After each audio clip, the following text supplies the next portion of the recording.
Жалал-Абад шаарындагы номер 21 орто мектепте ушул жылдын 15 январынан тарта окуучуларга ысык тамак бере баштады. Учурда 2 класстын окуучулары тамактануу үчүн кирип жатышат. Бүгүнкү аш тизмекте кесме кошулган суюк тамак даярдалган. 2 Б класста окуйбуз.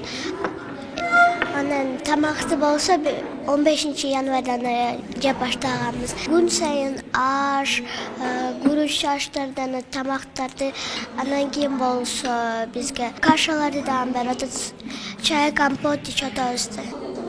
Окуучуларга мамлекет тарабынан 7 сом бөлүнүп, ал эми ата-энелер болсо балдардын тамагын жакшыртуу максатында кошумча 10 сомдон берип келишет. Буга улай эле Мерсика уюму ун, май, күрүч сыяктуу керектүү тамак аш кору менен 3 жыл камсыздайт. 1 класстан 4 класска чейин ысык тамак берип атабыз.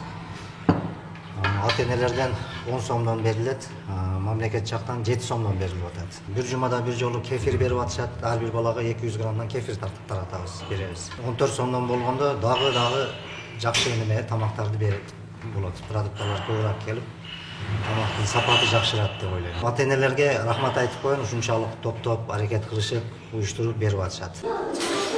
Аталган мектепте башталгыч класста 568 окуучуга ысык тамак берилет. Мамлекет тарабынан буга чейин бөлүнгөн 7 сом учурдагы кымбатчылыкка байланыштуу жеткирүү кыйын дешет мектеп жетекчилиги. Азыр продукты чындап кымбат.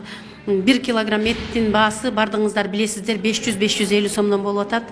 1 килограмм тооктун баасы, тоок этинин баасы 490 сом болуп атат. 1 литр сүттүн баасы 50 сомдон кем эмес. Ошондуктан 20 сом, 21 сом кылса дагы жакшы болмок. Эми ушуга деле шүгүр кылып туралы 14 сомго. Мектептен берилген ысык тамак балдардын окууга болгон кызыгуусун арттырып, мектептен качпай окуганга шарт түзөт дешет ата-энелер. Мындайча айтканда биз ата-энелер эртең менен эрте туруп эле балдарга тамак бере албайбыз, кээде ишке шашабыз, башка болот. Балдарыбыз кеч турат дегендей. Дагы бир жагы анан жылгуу тамак ичип аткан тамактарын балдарыбыз айтып эле барып атат да, аябай жакшы экен деп. Анан мындан да көтөрүлө турган болсо, мен ойлойм, мындан да жакшырат. Мындайча айтканда баягы балдардын ден соолугуна өтө кам көрүлүп атат да. Балдар биздин келечегибиз болгондон кийин жылуу тамак ичкен эң жакшы көрүнүш. Биз үчүн дагы, билимине дагы сөзсүз түрдө. Баланын курсагы ток болсо, билимге умтулат дегендей, ден соолугуна пайдалуу.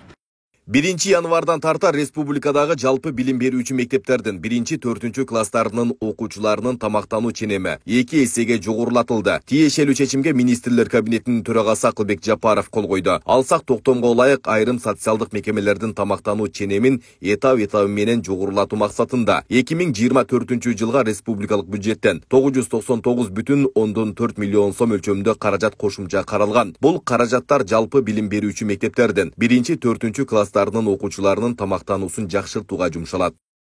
Айбек Исабеков, Самирбек Тойчубаев, Регион.